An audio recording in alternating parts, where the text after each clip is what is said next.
বাংলাদেশের একটি ছাত্র যিনি হচ্ছে আবু সাইদ, সে পর্যন্ত ইয়াজিদি মার্কা মুসলমানের কাছে মাথা নত করি নাই, তার মাথা নত হয়েছে কেবলমাত্র হুসাইন মার্কা মুসলমানের সাথে আল্লাহর কাছে মাথা নত করেছে। কথা বলুন ঠিক না বেঠিক? সুতরাং আসুন তার মায়ের সেই দুঃখের কথাটা বলে আমি আমার আলোচনা শেষ করতে চাই ইনশাল্লাহ।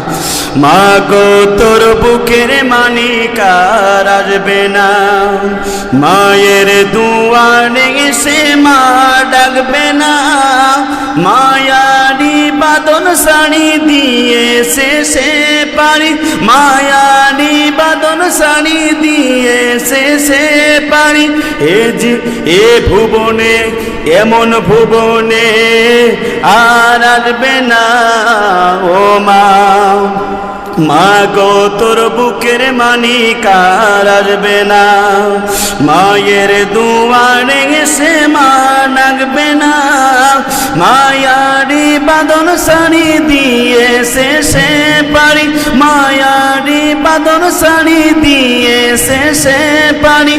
এমন ভুবনে মা আর ফিরবে না ও মা, পড়ার টেবিলটা দেখে রাখিস মা, সাথে তার যাই নামাজটা, যে খাতাটাতে দরসে কোরআন ছিল প্রিয় সে ডায়েরিটা, পড়ার টেবিলটা দেখে রাখিস মা, সাথে তার যাই নামাজটা, যে খাতাটাতে দরসে কোরআন ছিল প্রিয় সে ডায়েরিটা।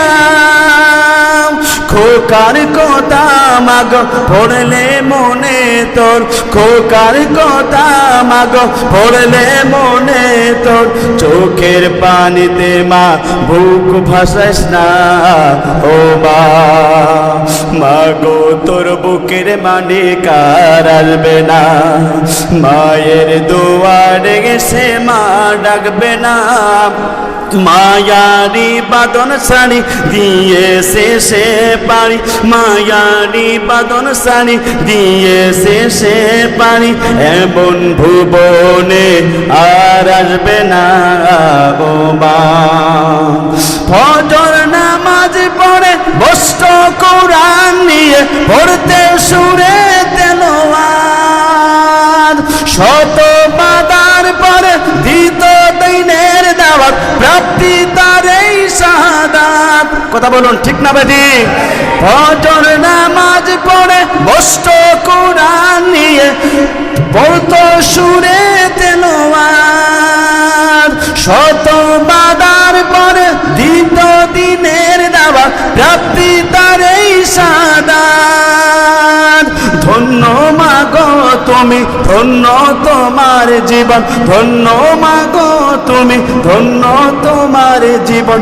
এমন খোকার মা আছে কয়জনা ও মা, মাগো তোর বুকের মানিক আর আসবে না, মায়ের দুয়ারে গেছে মা ডাকবে না, মায়ারি বাদন শাড়ি দিয়েছে সে পারি, মায়ারি বাদন শাড়ি দিয়েছে সে পারি। এমন ভুবনে আর আসবে না ও মা।